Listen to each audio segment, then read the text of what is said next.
that allure that everyone talks about was very real while he was playing because he was such a larger than life player. And that's one of the things that when I like, and I actually will point it out in a lot of the clips that I'll post, and I'll say, here's LT doing this stuff. Like, here's him, and everyone remembers him running the interception back on Thanksgiving Day in Detroit.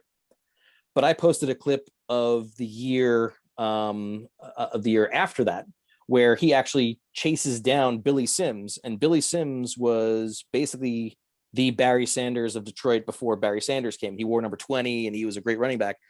LT chases him down like 40 yards down the field when he's first blocked. And he's doing things which were just something that you just didn't see before. So when you're kind of seeing greatness, and sometimes nostalgia will just glaze you over, which is why I like actually posting these old pics, these old videos and stuff, because there's a number of fans such as yourselves who are too young to see him in action. You're like, this is just some old guy talking about it was different in my day. I'm like, well, let's actually show what goes on. Like, you could see him sprinting down the field and making tackles on punt returns, which is something you wouldn't see somebody at 240, 245 pounds doing back then. When you're watching, and when we were watching LT, like you knew that he was different. And also he was someone who, he led a little bit of a wild lifestyle off the field, and people knew it. And look, let's face it, people look the other way and a lot of stuff with that.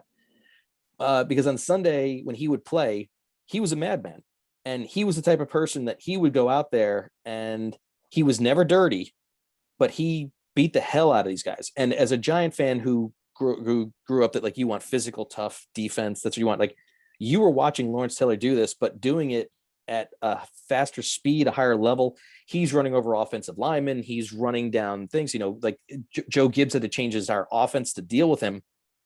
The other thing that helped LT at the time also was Madden and Summerall, because Madden and Summerall in the 80s did, they were the top. They were the best announcing crew like you'll ever see. And that's why I love posting clips with them. Madden and Summerall, they were an event, and they would do a lot of Giant games because the Giants were number one, the New York market, and number two, one of the best teams in the NFL. So that aligned with them being there.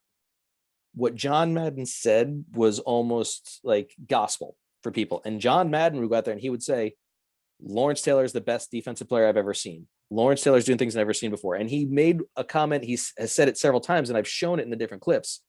He'd say, I never thought a defensive player could win a football game by himself until I saw Lawrence Taylor do it.